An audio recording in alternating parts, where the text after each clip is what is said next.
아침 햇살이 부엌 창문으로 조용히 스며들었다. 순애는 익숙한 손놀림으로 밥솥을 열고 김이 모락모락 나는 밥을 주걱으로 살살 풀었다. 손주 도시락 통 옆에는 계란지단, 멸치볶음, 어제 남은 불고기가 줄지어 놓여 있었다. 그녀는 허리를 살짝 굽히며 혼잣말을 했다. 우리 지우는 오늘도 반찬 투정 안 하겠지. 조그마한 미소가 입가에 번졌다. 손주들이 학교에서 돌아와 도시락이 맛있었다고 말해줄 때마다 순애는 아직 자신이 할 일이 남아있다고 느꼈다. 도시락을 채운 뒤 그녀는 작은 장바구니를 들고 현관으로 나왔다. 텃밭에 심어둔 상추와 부추를 조금 따오면 점심에는 된장찌개에 푸짐하게 올릴 수 있을 것 같았다. 현관 앞 계단은 몇십 년 동안 오르내리던 길이었다. 하지만 요즘 들어 숨이 조금씩 차는 것을 순애도 알고 있었다. 그럼에도 그녀는 늘 그랬듯 조금만 쉬면 괜찮아지겠지 하고 넘겼다. 다녀올게요. 순애는 안쪽 방에 있는 가족들에게 짧게 말하고 천천히 계단을 내려가기 시작했다. 한 계단, 두 계단. 바구니가 허공에서 살짝 흔들렸다. 갑자기 시야가 옆으로 기우는 느낌이 들었다. 벽이 움직이는 것 같았고 바닥이 멀어졌다 가까워졌다. 순애는 계단 손잡이를 잡으려 팔을 뻗었다. 그러나 손끝이 허공을 가르며 미끄러졌다. 가슴 한가운데가 꽉 조여오는 듯한 통증이 밀려왔다. 숨이 제대로 쉬어지지 않았다. 이게 뭐지? 입에서는 작은 신음 같은 소리만 나왔다. 그녀의 손에서 장바구니가 먼저 바닥으로 떨어졌다. 갓 씻은 상추가 복도에 흩어졌다. 다음 순간 몸이 앞으로 쏟아지듯 쓰러졌다. 머리카락이 허공에서 한번 흔들리고 순애의 몸이 계단 아래쪽으로 털썩 내려앉았다. 짧은 정적이 흘렀다. 멀리서 엘리베이터 내려오는 소리와 이웃집 텔레비전 소리가 희미하게 섞여 들렸다. 그러나 순애에게는 아무것도 또렷하게 들리지 않았다. 가슴은 거세게 두드리는 것 같다가 갑자기 힘이 빠지는 듯 느껴졌다. 한번 크게 숨을 들이마시려 했지만 목 안에서 공기가 막혀 있는 느낌이 들었다. 이러다 그냥 가는 건가? 짧은 생각이 머릿속을 스쳤다. 손주들이 웃던 얼굴, 며느리가 도시락을 들고 고맙다고 말하던 장면, 남편의 영정사진 앞에 서 있던 오래전의 자신이 한꺼번에 떠올랐다. 위층에서 문이 열리는 소리가 났다. 아들 민수가 출근 준비를 마치고 나오던 참이었다. 엄마, 도시락은? 말을 채 끝내기도 전에 계단 아래에 쓰러져 있는 순애를 발견한 그는 얼굴이 하얗게 질렸다. 엄마, 엄마. 민수는 계단을 거의 굴러떨어지다시피 내려갔다. 순애의 어깨를 잡고 흔들었다. 그녀의 눈은 반쯤 감겨 있었고 입술은 희미하게 푸른 기운이 돌기 시작했다. 엄마, 들려요? 엄마. 순애의 입가가 아주 조금 떨렸다. 그러나 말은 나오지 않았다. 숨은 가늘고 불규칙했다. 민수의 손이 떨렸다. 그는 급히 휴대폰을 꺼내 119를 눌렀다. 여기 아파트 계단인데요. 어머니가 갑자기 쓰러지셨어요. 숨은 쉬시는데 제대로 반응이 네, 빨리 와주세요. 전화기를 쥔 손바닥엔 땀이 흥건했다. 그는 계속해서 순애의 이름을 불렀다. 엄마, 지금 구급차 올 거예요. 눈 한 번만 떠봐요, 엄마. 나 여기 있어요. 순애의 시야에 희미하게 아들의 얼굴이 들어왔다. 멀리 있는 것처럼 작고 흔들렸다. 귀에도 그의 목소리가 물속에서 들리는 소리처럼 탁하게 울렸다.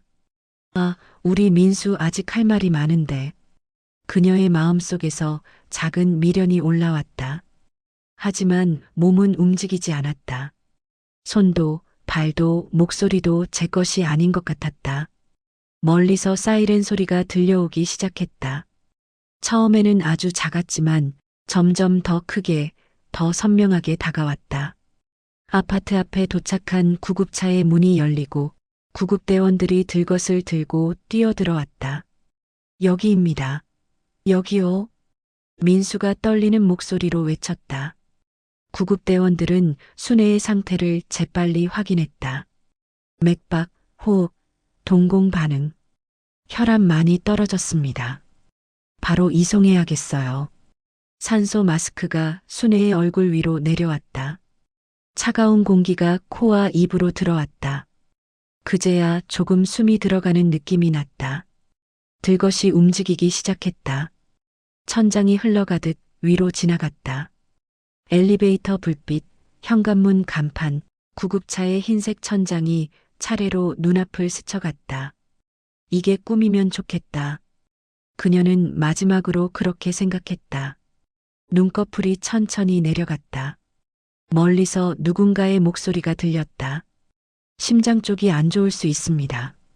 병원까지 최대한 빨리 가겠습니다. 그리고 모든 소리가 한 겹 더 멀어졌다. 응급실 불빛은 새하얗게 차가웠다. 순애는 침대에 누운 채 천장에 붙은 형광등만 멍하니 바라보고 있었다. 얼굴에는 산소 마스크가 씌워져 있었고 팔에는 굵은 주사바늘이 박혀 있었다. 옆에서 기계가 일정한 소리를 내며 심장 박동을 표시했다. 삐, 삐, 삐. 규칙적인 소리였지만 순애의 귀에는 낯설게 들렸다. 어머니, 괜찮아요?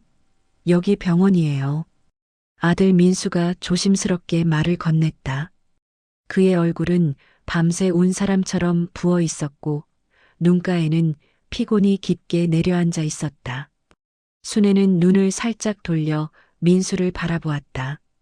입술이 마르고 말이 쉽게 나오지 않았다. 그녀는 겨우 목소리를 짜냈다. 나 많이 안 좋지? 민수는 잠시 말을 잇지 못하고 시선을 아래로 내렸다.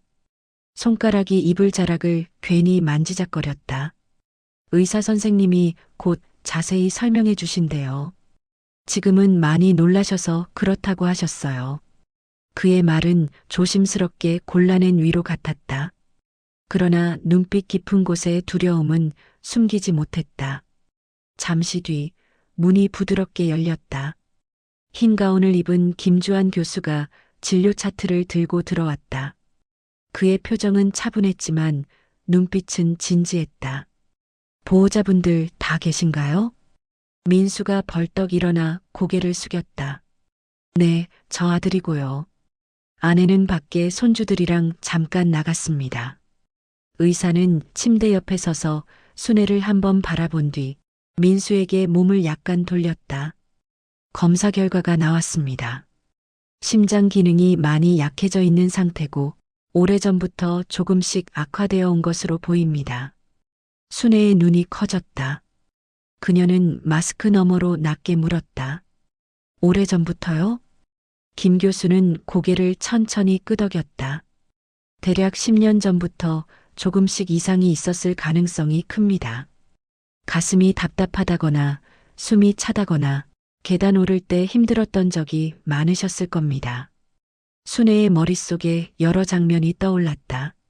남편 장례식장을 오가던 날들, 무거운 음식 상자를 들고 친척들을 챙기던 그때, 밤마다 가슴이 콕콕 쑤시고 숨이 막히던 순간들.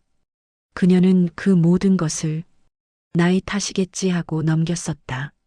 민수는 의사의 말을 듣다가 갑자기 끼어들었다. 그런 말씀 한 번도 안 하셨는데요. 엄마 아프다고 왜 말을 안 했어요? 그의 목소리에는 서운함과 걱정이 뒤섞여 있었다. 순애는 눈을 감았다가 천천히 떴다. 그때는 내 아버지도 없고 너희들 먹여 살리기도 빠듯했잖니. 병원 갈 여유가 어디 있었겠어. 그냥 좀 참으면 나아지겠지 했지. 짧은 말이었지만 그 안에는 몇 년치의 피로와 체념이 담겨 있었다. 민수는 더 말을 잇지 못했다. 그가 꽉 쥔 주먹이 떨렸다. 김 교수는 한숨을 살짝 내쉬며 말을 이었다. 많은 분들이 그러십니다. 조금만 참자 괜찮겠지 하면서요. 하지만 이제는 상태를 더 이상 미룰 수 없습니다. 시술과 약물 치료를 병행해야 합니다. 순애는 천장을 한번 바라보았다. 하얀 불빛이 번져 보였다. 선생님, 솔직하게 말해주세요. 나 얼마나 나쁜 겁니까? 잠시 침묵이 흘렀다. 김 교수는 단단하지만 부드러운 목소리로 말했다.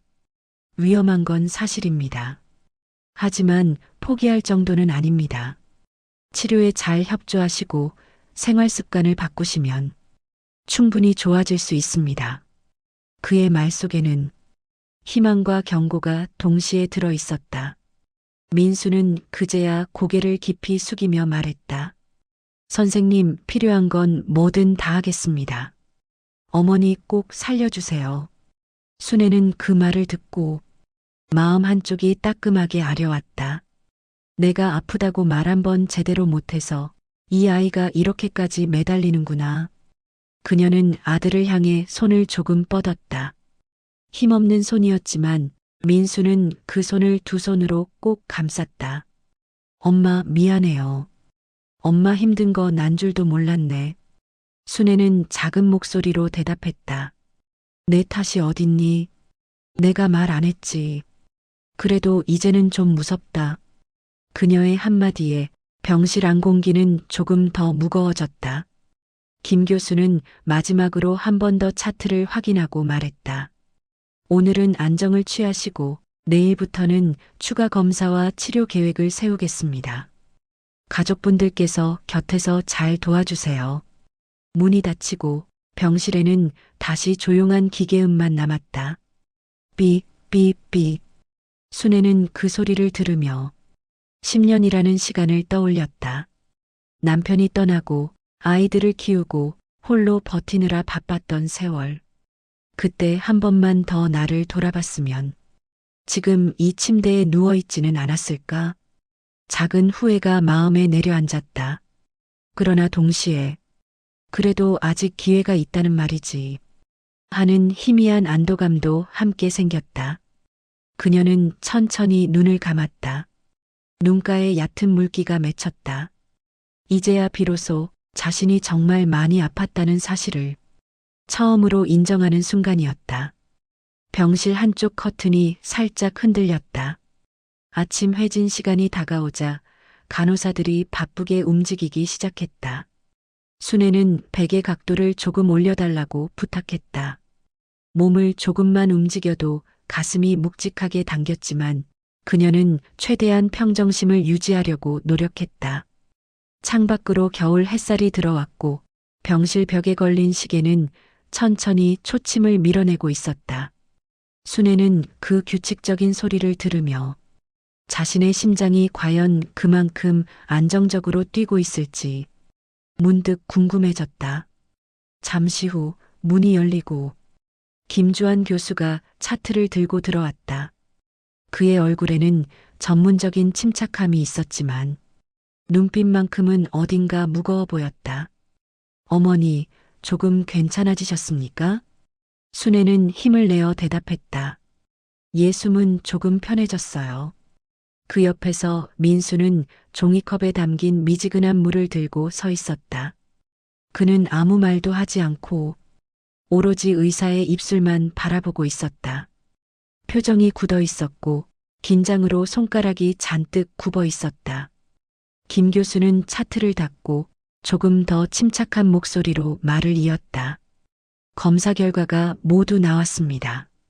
심장 기능을 정상 기준치로 보면 어머니의 기능은 현재 상당히 낮은 상태입니다. 순애는 눈을 크게 떴다. 가슴이 순간 조여오면서 숨이 잠깐 멈춘 듯했다. 민수가 한 발 앞으로 다가섰다. 얼마나 심각한 건가요? 의사는 잠시 말을 고르더니 조용히 그러나 단정하게 말했다. 위를 보시면 곤란할 정도입니다. 하지만 중요한 건 아직 가능성이 남아있다는 점입니다. 순애는 그 말에 순간 멍해졌다. 희망과 불안이 뒤섞여 가슴 깊은 곳에서 천천히 올라왔다. 그러나 민수는 더 자세한 설명을 원했다. 구체적으로 어떻게 해야 합니까? 지금 당장 수술해야 하나요? 김 교수는 고개를 저었다. 수술이라기보다 시술입니다. 심장에 무리가 가지 않도록 혈류를 안정시키고 기능을 회복시키는 방식입니다. 하지만 그 전에 체력과 폐 기능을 조금 더 끌어올려야 합니다. 순애는 작은 목소리로 물었다. 그럼 오래 걸리는 건가요? 아닙니다. 다만 과정이 쉽지 않을 수 있습니다. 식단 조절, 운동, 약물 치료를 병행하면서 시술 전 몸 상태를 최대한 좋게 만들어야 합니다. 의사는 아주 조심스럽지만 단호하게 말했다. 어머니의 경우 지금은 선택을 해야 하는 단계입니다. 포기한다면 악화되고 붙잡으면 살 수 있습니다. 그 말은 병실 공기를 단숨에 무겁게 만들었다. 민수의 눈가에는 눈물이 맺혔다. 그는 손으로 입술을 꽉 누르며 감정이 새어나가지 않도록 하고 있었다. 순애는 고개를 아주 천천히 돌려 아들의 표정을 바라보았다. 그 표정에는 걱정, 두려움, 미안함, 후회가 전부 담겨 있었다. 그녀는 아들이 흔들리는 것을 보는 순간 마음속 깊은 곳에서 꺼져 있던 불씨가 조금씩 타오르는 느낌을 받았다. 내가 잘못 살았나 보다. 순애는 낮게 중얼거렸다. 목소리는 부드럽지만 어딘가 오래 쌓인 무게가 깃들어 있었다. 민수가 바로 고개를 저었다. 엄마 잘못이 어딨어요. 병원 갈 시간도 없이 살아오셨잖아요. 우릴 키우느라 아버지 돌아가시고 혼자 다 버티셨는데. 순애는 그의 말을 조용히 끊었다. 그렇다고 이렇게 쓰러져서 너희들 걱정하게 만들고 싶진 않았지. 그녀의 말은 짧았지만 거기에는 지난 세월 혼자서 모든 걸 감당해 온 사람의 쓸쓸한 체념이 담겨 있었다. 김 교수는 두 사람의 감정이 흔들리는 것을 보고 목소리를 조금 더 단단히 했다. 중요한 건 지금부터입니다. 그는 진료 차트를 다시 펼쳐 치료 계획이 적힌 부분을 보여주었다. 저희가 도와드리겠습니다. 치료에 잘 따라주시면 충분히 좋아지실 수 있습니다. 다만 환자분의 의지가 꼭 필요합니다. 순애는 한동안 아무 말도 하지 않았다. 창밖을 바라보며 깊게 숨을 들이마셨다. 햇빛이 유리창에 부딪혀 잎사귀 위에서 부드럽게 흔들리고 있었다. 그리고 아주 천천히 마치 오래 준비해온 대답처럼 단정하게 말했다. 살고 싶네요. 아직 보고 싶은 것들이 많아요. 순간 민수의 어깨가 가볍게 떨렸다. 그는 빠르게 눈가를 훔쳤다. 김 교수는 고개를 크게 끄덕였다. 그 마음이면 충분합니다. 이제 시작해 봅시다. 의사가 나가고 병실에는 조용한 공기만 남았다. 순애는 천천히 창밖을 내려다보았다. 며칠 전 같았다면 그저 스쳐 지나갔을 작은 풍경들이 오늘은 유난히 또렷하게 보였다. 그래, 아직 늦지 않았구나. 그녀의 가슴 깊은 곳에서 작고 따뜻한 희망이 조용히 피어오르는 순간이었다. 다음 날 아침 병실은 조용했다. 창밖에서는 구름이 천천히 흘러가고 있었고 복도에서는 간호사들의 발걸음만 잔잔하게 들렸다. 순애는 밤새 뒤척이며 여러 생각을 했다. 죽음에 대한 두려움, 살아있다는 안도, 그리고 무엇보다도 이대로 아무것도 하지 않으면 후회만 남을 것이라는 깨달음. 아들 민수는 의자에서 꾸벅꾸벅 졸고 있었다. 눈 밑에는 다크서클이 진하게 내려와 있었다. 그 모습을 보자 순애의 마음은 조용히 흔들렸다. 저 애가 나 때문에 이렇게 지쳐 있구나. 내가 더 살아서 덜 걱정시키고 싶다. 문이 열리고 김주환 교수가 회진을 왔다. 간호사 한 명이 옆에서 차트를 정리했다. 어머니, 몸 상태는 어떠세요? 순애는 작지만 힘 있는 목소리로 대답했다. 어제보다 숨이 좀 편해졌어요. 의사는 고개를 끄덕이며 말했다. 좋은 신호입니다. 오늘부터 시술 전 준비를 시작하려고 합니다. 식단 조절, 가벼운 걷기 운동, 그리고 약물 조정까지. 힘들 수 있지만 의지만 있으면 충분히 가능합니다. 민수가 자리에서 일어나 조심스럽게 물었다. 선생님, 어머니가 많이 힘들면 중간에 멈춰도 되나요? 김 교수는 고개를 저었다. 중간에 멈추는 건 더 위험합니다. 무리하지 않도록 관리하겠지만 계획을 꾸준히 따라가는 게 가장 중요합니다. 순애는 그 말을 들으며 가슴 깊은 곳이 묵직하게 내려앉는 것을 느꼈다. 이제는 선택을 피할 방법이 없다는 사실이 더 명확해졌기 때문이었다. 잠시 침묵이 흘렀다. 그리고 그 순간 순애는 느리지만 단단한 목소리로 말했다. 선생님, 할게요. 살아보려고 노력해 볼게요. 김 교수는 미소를 지었다. 그 대답이면 충분합니다. 저희가 도와드리겠습니다. 의사가 나간 뒤 민수는 침대 옆 의자에 앉아 순애의 손을 조심스럽게 잡았다. 그의 손에는 긴장과 안도감이 뒤섞여 있었다. 엄마 정말 할 수 있겠어요? 순애는 그의 손등을 천천히 어루만졌다. 할 수 있어서가 아니라 해야 해서 하는 거다. 짧은 말이었지만 그 안에는 오래 묵혀두었던 강단이 있었다. 그날 오후 간호사는 간단한 걷기 훈련과 호흡 운동을 안내했다. 순애는 병원 복도를 천천히 걸었다. 첫걸음은 너무 버거워. 벽에 손을 짚어야 했다. 할머니, 괜찮으세요? 젊은 간호사가 걱정스레 물었다. 순애는 숨을 고르며 대답했다.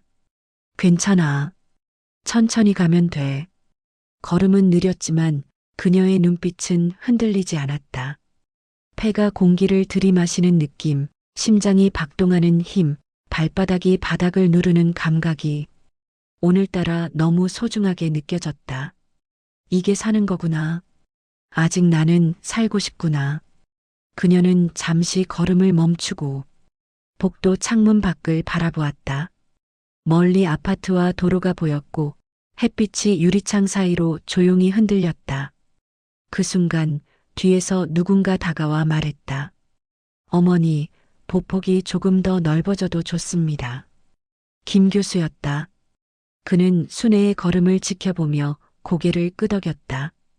의지가 참 좋으시네요. 이 정도면 시술 준비에 큰 문제 없겠습니다. 순애는 숨을 고르며 말했다. 고맙습니다. 나는 아직 해보고 싶은 게 많아서요. 그 말에 김 교수는 따뜻한 미소를 지으며 대답했다. 그 마음이 있는 분들은 결과가 확연히 다릅니다. 순애는 다시 복도 끝을 향해 걸음을 옮겼다. 걸음 하나하나가 무거웠지만 그 무게는 더 이상 두려움의 무게가 아니었다. 살겠다는 마음, 살아야 한다는 약속, 그리고 자신에게 주어진 두 번째 기회를 붙잡는 단단한 의지가 담긴 무게였다. 그녀는 마음속으로 조용히 말했다. 이제부터는 나도 나를 살피며 살자. 그리고 더 오래 사랑하는 사람들 옆에 있자. 그날 순애는 처음으로 자기 자신에게 약속을 했다. 그리고 그 약속은 앞으로 그녀가 맞이할 모든 변화의 시작이었다. 병실 복도에는 미약한 소독약 냄새가 스며 있었다. 순애는 오전 운동을 마치고 잠시 침대에 앉아 있었다. 숨은 조금 거칠었지만 심장은 이전보다 안정적으로 뛰고 있었다. 손등에 남아있는 땀을 수건으로 닦으며 그녀는 살아있다는 감각을 천천히 음미했다. 그때 옆 침대의 박금내 할머니가 다가왔다. 그녀는 72세, 유쾌한 성격으로 모두에게 먼저 말을 붙이는 사람이었다. 순애 씨, 아침 운동 잘했어요? 보니까 이제 걸음도 많이 안정됐더라고. 순애는 가볍게 웃으며 고개를 끄덕였다.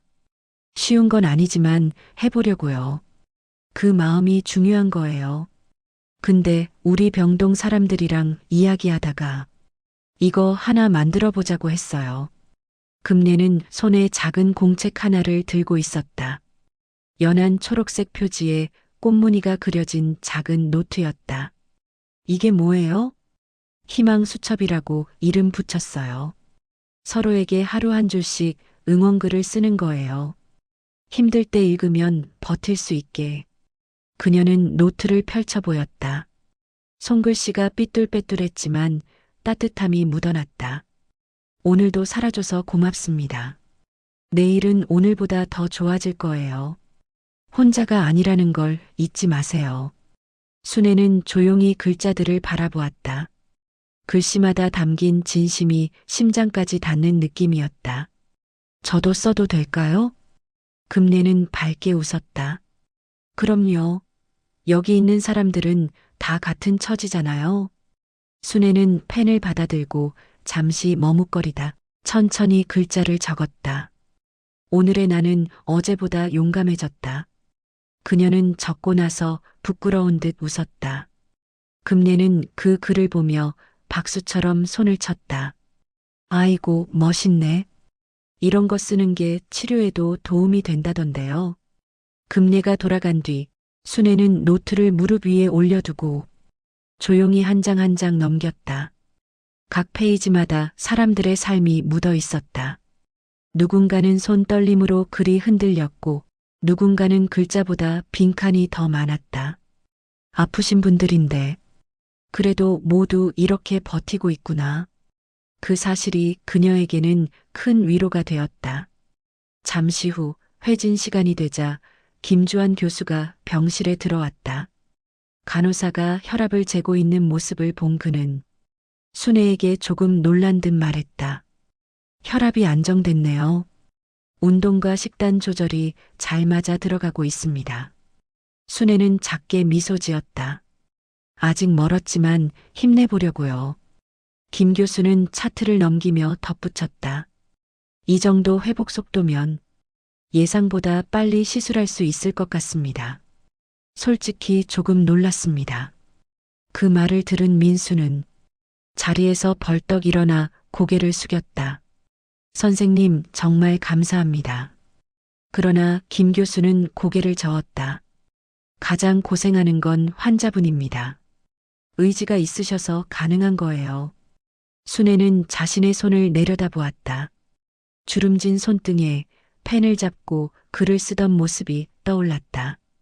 그 작은 한 줄이 몸과 마음을 동시에 살리고 있었다. 회진이 끝난 뒤 병실 동료들이 순애의 침대로 몰려왔다. 금내 자매처럼 붙어 다니는 천순 할머니, 조용하지만 미소가 따뜻한 장미자 할머니까지. 순애 씨, 오늘도 산책같이 해요. 병원 정원에 국화 피었대. 걷고 나서 수첩에 한 줄씩 또 써요.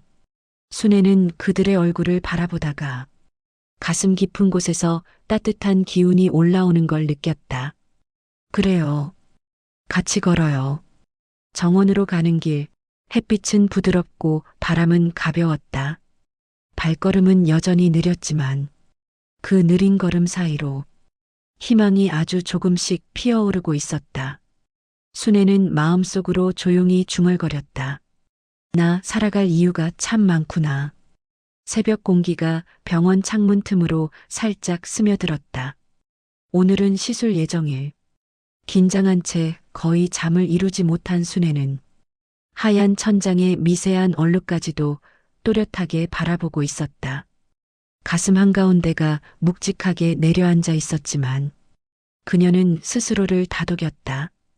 겁내지 말자. 내가 선택한 길이니까. 침대맡에 앉아있던 민수는 밤새 이어지는 긴장에 눈이 충혈되어 있었다. 그는 손을 비비며 말했다. 엄마 많이 떨리죠? 순애는 약간 미소를 지었다.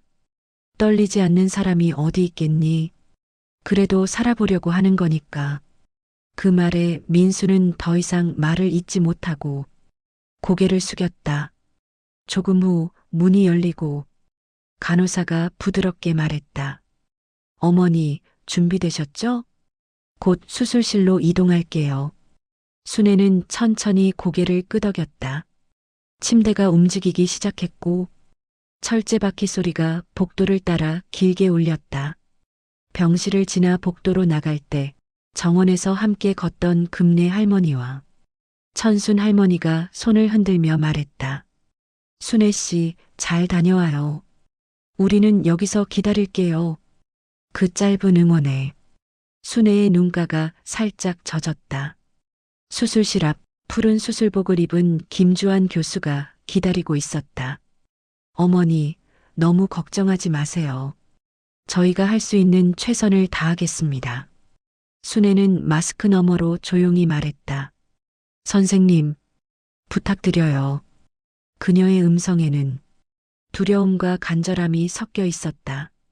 민수는 들건 옆에서 순애의 손을 마지막으로 꼭 잡았다. 엄마, 나 여기 있을게요. 끝날 때까지 한 발자국도 안 움직일게요. 순애는 그의 손을 천천히 놓으며 말했다. 그래. 그리고 울지 마라. 민수의 눈가에서 작은 웃음이 새어나왔다. 그러나 금방 그 웃음은 떨리는 숨으로 바뀌었다. 수술실 문이 닫히는 순간 순애는 하얀 천장과 강한 조명을 마주했다. 긴장이 온몸을 둘러쌌지만 그녀는 살짝 눈을 감았다. 살아야 한다. 살아야 한다. 짧은 기도가 마음속에서 흘러나왔다. 의사와 간호사들의 움직임이 분주해졌다. 모니터 소리가 일정하게 울렸다. 삐삐삐. 김 교수의 목소리가 들렸다. 시작합니다. 혈류 조절 들어갑니다. 순애는 마취가 몸으로 스며들면서 몸이 점점 가벼워지는 느낌을 받았다. 마지막 의식 속에서 손주들의 웃는 얼굴이 떠올랐다. 지우야, 민지야. 할머니 꼭 돌아갈게. 그리고 빛이 사라졌다. 수술실 밖에서 민수는 통로를 서성거리며 손가락을 계속 꼼지락거렸다. 벽시계의 초침은 지나치게 느리게 움직이는 것 같았다. 괜찮을 거야, 괜찮을 거야. 그는 스스로를 달래며 계속해서 뜨거운 숨을 내쉬었다. 1시간, 2시간. 시간은 끝없이 이어졌다. 그러다 갑자기 수술실 문이 열렸다. 민수는 놀란 눈으로 고개를 들었다. 김주환 교수가 마스크를 벗으며 다가왔다. 땀방울이 이마에 맺혀 있었지만 표정은 한결 부드러웠다. 수술 잘 됐습니다. 민수의 다리가 순간 힘이 풀렸다. 그는 벽에 손을 짚으며 겨우 몸을 지탱했다. 정말요? 정말 잘 된 거죠? 네. 예상보다 혈류 반응이 좋았습니다. 기적에 가깝다고 해도 될 정도입니다. 회복만 잘하시면 일상으로 충분히 돌아가실 수 있어요. 그 말은 민수의 가슴 깊은 곳을 한 번에 풀어버렸다. 그는 눈가를 훔치며 고개를 숙였다. 선생님, 감사합니다. 정말 감사합니다. 김 교수는 가볍게 어깨를 두드렸다. 이제 할머니가 깨어나시면 가장 처음 볼 사람이 되어주세요. 조용한 회복실, 순애는 서서히 눈꺼풀을 떴다. 희미한 조명이 흐릿하게 보였다. 숨을 들이마시니 산소 냄새와 약한 공기가 부드럽게 들어왔다. 몸은 무기력했지만 가슴 한가운데의 답답함이 사라진 느낌이었다. 그녀는 희미하게 미소를 지었다. 아, 살아있구나. 가장 먼저 떠오른 감정이었다. 눈가에 작은 눈물이 맺혔다. 그리고 그녀는 마음속으로 말했다. 두 번째 삶이 정말로 시작되는구나. 수술 후 3일째 아침, 순애는 천천히 눈을 떴다. 창가에서 스며 들어오는 햇빛이 병실 공기를 부드럽게 데우고 있었다. 이전과는 다르게 가슴이 편안했다. 숨을 들이마실 때마다 가벼운 공기가 온몸으로 퍼져나갔다. 그녀는 천천히 손을 올려 가슴 위에 얹어보았다. 박동은 느렸지만 규칙적이었다. 그 규칙적인 리듬은 오랜만에 느껴보는 안정감이었다. 잠시 뒤 문이 열리고 민수와 두 손주 지우, 민지가 들어왔다. 손주들은 작은 과일 바구니를 들고 뛰어왔다. 할머니 일어났어. 할머니 많이 좋아졌대요. 둘의 목소리는 순애의 굳어있던 마음을 따뜻하게 풀어주었다. 그녀는 손을 뻗어 손주들의 머리를 조심스럽게 쓰다듬었다. 그래, 우리 애기들 왔구나. 민수는 침대 옆에 앉아 숨을 천천히 고르며 말했다. 엄마 오늘부터 가벼운 재활 시작할 거래요. 걸을 수 있대요. 많이 천천히요. 그 말에 순애는 잠시 눈을 감았다 뜨며 대답했다. 걸을 수 있다는 게 이렇게 큰 선물인 줄 몰랐네. 잠시 후 간호사가 들어와 보행 보조기를 침대 옆에 놓았다. 어머니, 아주 천천히 하시면 돼요. 힘들면 바로 말씀하세요. 순애는 침대 난간을 잡고 조금씩 몸을 일으켰다. 근육이 뻐근했고 허리는 오래 눕다 굳은 듯 묵직했지만 그녀는 이를 꽉 깨물고 일어섰다. 발바닥이 바닥을 딛는 순간 순애는 작은 숨을 들이켰다. 내 두 다리가 다시 나를 받쳐주는구나. 보조기를 잡고 한 걸음을 내딛었다. 몸이 약간 흔들렸지만 곧 균형을 잡았다. 지우가 두 손을 모으며 말했다. 와 할머니 걷는다. 민지도 눈을 반짝이며 외쳤다. 할머니 최고야. 그 응원에 순애의 입가에 미소가 번졌다. 그녀는 두 번째 걸음을 내딛었다. 발목이 조금 떨렸지만 심장은 조용히 그러나 단단히 뛰고 있었다. 병실 복도에 들어서자 창문 너머 정원이 보였다. 비 온 뒤라 나무잎에 반짝이는 물방울이 남아 있었다. 금내와 천순 할머니가 멀리서 손을 흔들었다. 순애 씨, 드디어 걸어 나왔네. 잘한다, 잘해. 그들의 밝은 응원 소리가 복도에 따뜻하게 울렸다. 순애는 천천히 그들에게 다가갔다. 걸음은 짧고 느렸지만 그 속에는 한 걸음 한 걸음 자신의 삶을 되찾는 마음이 담겨 있었다. 정원 앞까지 오자 순애는 잠시 보조기를 멈추고 유리창 너머 햇빛을 바라보았다. 따스한 빛이 그녀의 얼굴에 조용히 내려앉았다. 눈가가 아주 살짝 젖었다. 이렇게 예쁜 세상이었는지 왜 몰랐을까? 그녀는 창밖을 향해 속삭였다. 살아있어서 참 고맙다. 그 말을 들은 민수는 고개를 돌려 몰래 눈물을 훔쳤다. 순애는 다시 걸음을 옮겼다. 발끝에 힘을 조금 더 주며 천천히 그러나 확실하게. 지금 이 순간 그녀의 삶은 조용히 다시 시작되고 있었다. 퇴원한 지 일주일째 되는 날, 순애는 집 거실 창문을 활짝 열었다. 차가운 겨울바람이 들어왔지만 그 바람 속에는 깨끗한 공기와 새로운 하루가 시작된다는 느낌이 함께 흘렀다. 그녀는 창틀에 손을 올리고 거리 아래를 내려다보았다. 버스 정류장에는 등급은 어르신들이 줄 서 있었고 마트 가방을 든 이웃이 천천히 걸어가고 있었다. 아무렇지 않은 일상의 풍경이 오늘따라 더 선명하게 보였다. 이제는 이 풍경을 매일 감사한 마음으로 보고 싶다. 부엌에서는 며느리 유정이 따뜻한 미역국을 끓이고 있었다. 고소한 냄새가 집안에 가득 퍼졌다. 어머니, 오늘 요가 첫날이라면서요? 너무 무리하지 마세요. 유정의 말에 순애는 웃으며 고개를 끄덕였다. 걱정 마. 이제는 무리 안 하고 천천히 할 거야. 식탁에 앉은 민수는 신문을 내려놓으며 말했다.